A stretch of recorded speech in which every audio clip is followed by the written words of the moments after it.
Welcome to livingpianos.com. I'm Robert Estrin with a different show, as you can tell already from the theme.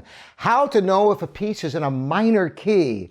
I just played the theme in a minor key, and you might wonder, how do you know when a piece is in a major key or a minor key? Well, there are certain sonic signatures you may already be aware of. Something in the minor key has more of a sad or dark quality than a major key. For example, just establishing a major key compared to the same exact chord progression in a minor key, listen to the difference. Here's establishing C major.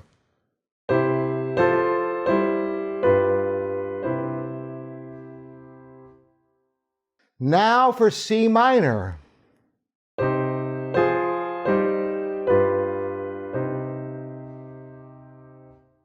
So you might just be able to figure out that a piece is in a minor key because of this sadder quality of the harmonies that minor harmonies naturally tend to. But what about a technical way to know? You see a key signature. Now, this video presupposes you already know your key signatures, and I have not made a video yet on how to figure out key signatures. You know the sharps or flats at the beginning of your piece on every staff and what those mean. Well, for those of you who don't know that, I promise you I will make a video on that subject. For today though, if you know your key signatures, everybody knows if you have no sharps or flats, or at least you should know that you're probably in C major if you're in a major key, because no sharps or flats form the C major scale.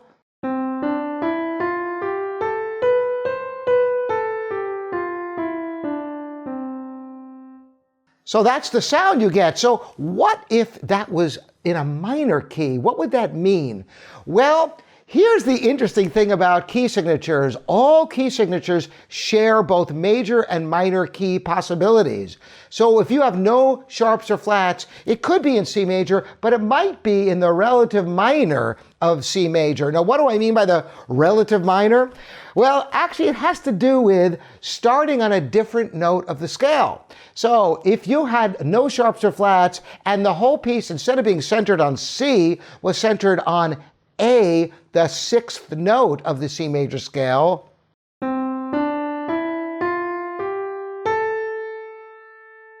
the sixth note of the major scale is where you find the relative minor. Another way you can find it is simply go down 3 half steps from your major key. So once again, no sharps or flats, could be C major, or it could potentially be 3 half steps lower than C major. Which again brings us to A. So what is the A minor scale? Well, the natural minor, the pure form, is simply the same exact notes of a C major scale, except starting on A. So it would sound like this.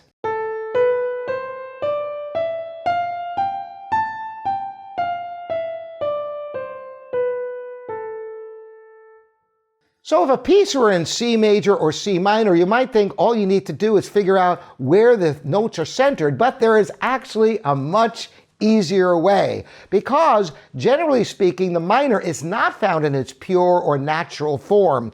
Instead, it's found in the harmonic or melodic forms, which have altered tones. That is to say that in a harmonic minor scale, the 7th note is raised a half step, and you get this sound.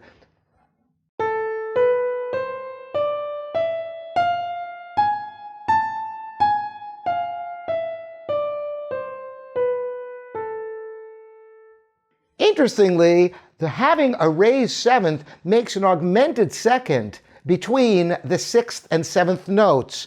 All the other notes of the scale are either half steps or whole steps, but here you have a step and a half between the 6th and 7th notes. Notice that they're 3 half steps apart. 1, 2, 3. So there you have it. Now, why is this so significant? Because if you see a piece with no sharps or flats, and all over the place you have G sharps, then you can pretty well assume that you're probably in A minor. I mentioned that there's a harmonic and a melodic form. The melodic form has 2 altered tones. Both the 6th and 7th notes are raised by a half step and sounds like this.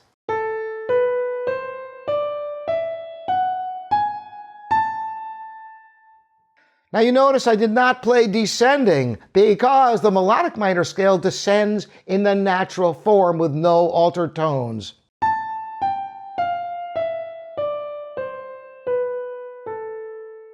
Now there's something really interesting about the melodic minor in that it has all the exact same notes of the major scale with the exception of the third. In other words, that A melodic ascending minor scale once again sounds like this.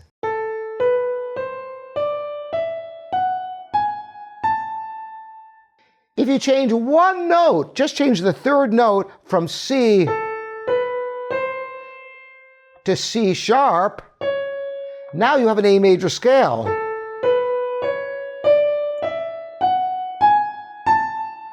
That's an interesting side note, not to confuse the issue, because the A major scale has almost nothing to do with the A minor scale. They are parallel major and minor. But today, the thing to think about is the relative minor. Once again, the relative minor is found starting on the sixth note of the major scale. So in C major, the relative minor is A minor, which can be found in either the harmonic form with the raised seventh,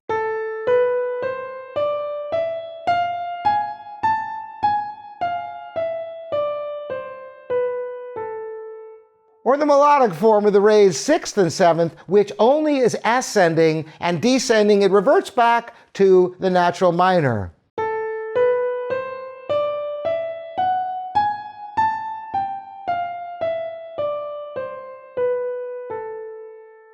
So then if you have a piece with no sharps or flats and you see a lot of G sharps, perhaps a lot of F sharps and G sharps, you can be pretty well assured it's not in C major, but it's in A minor.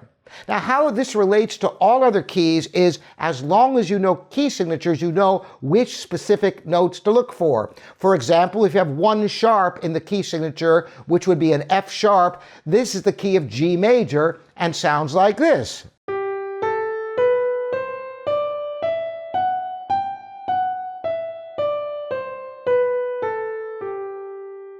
To find the relative minor of G major, it's exactly the same thing. It starts on the sixth note of the G major scale. Or you could go down 3 half steps from G. Either way, E minor, yes, is the relative minor of G major. So if you played all the notes of the G major scale except starting on E, you would have the natural or pure minor scale, the E minor scale, the relative minor of G major.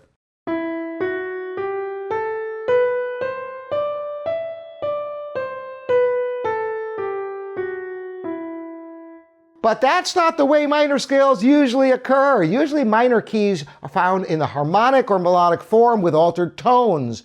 Both the harmonic and melodic minor do have a raised seventh. The melodic also has a raised sixth. But the raised seventh is the key note because either of those altered forms will have a raised seventh. So the seventh note of the E minor scale gets raised by a half step, which is the D goes up to D sharp, creating this sound.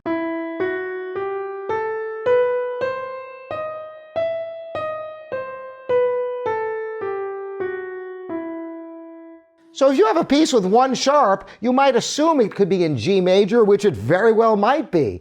But you also want to investigate the possibility that it's in the relative minor.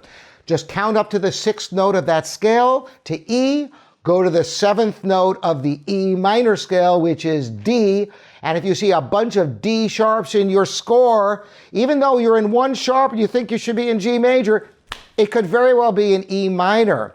This is the way to really assess whether a piece is indeed in a minor key or a major key. And every single key signature has its associated relative minor starting on, once again, the sixth note of that major key or going down 3 half steps from the tonic note. I hope this is helpful. Study your scores. pieces you've played for years or pieces you're working on. Check to see those key notes, and if you have a raised seventh in that relative minor, you're probably in the minor key, not the major key. I hope this has taken a rather complex subject and broken it down for you so that you can investigate yourself, know what key you're playing in, which is extremely important to have the whole understanding of the score, the harmonies, and the structure. It can help with memory, it can help with sight reading. It's not just an arbitrary exercise in theory, it has practical elements for you. I hope this has been enjoyable for you and helpful in your music. Again, I'm Robert Estrin. This is livingpianos.com, your online piano resource. Thanks for joining me. We'll see you next time.